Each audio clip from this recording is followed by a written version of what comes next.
When I was a kid keeping aquaria, I often thought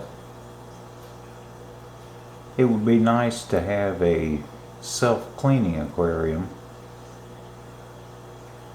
instead of doing gravel vacs with a siphon.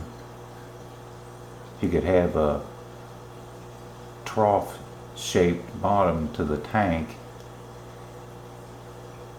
with a vacuum attached to that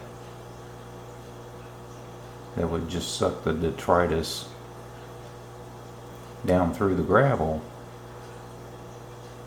and then you could just change a filter in the stand of the setup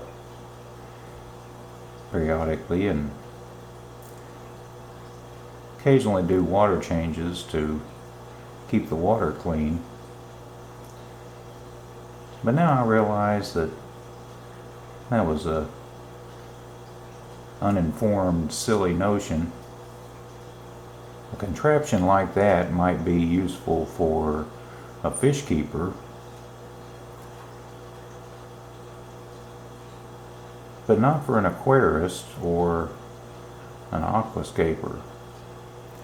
If you have a draw on the water through the substrate, you're not going to be able to keep any plants alive.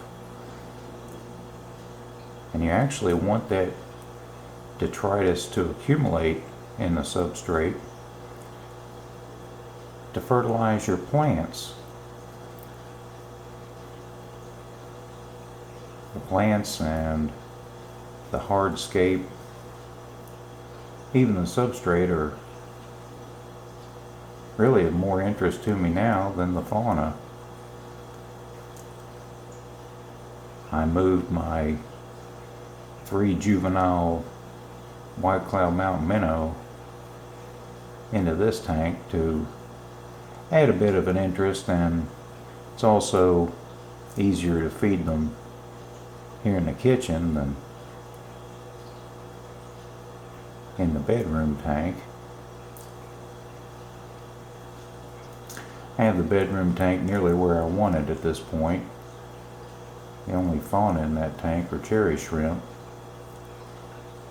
I'm still doing a bit of sorting with the plants.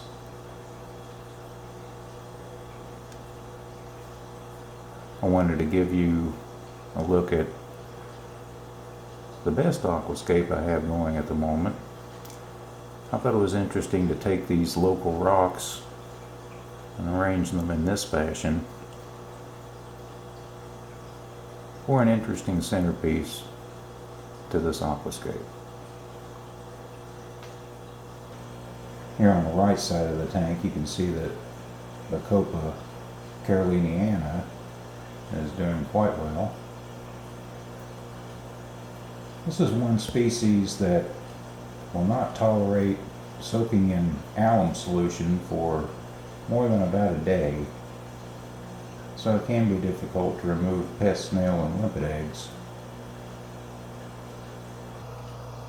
On the left side of the tank, you can see that I have one remaining Rotala rotundifolia, the reddish variety known as raw.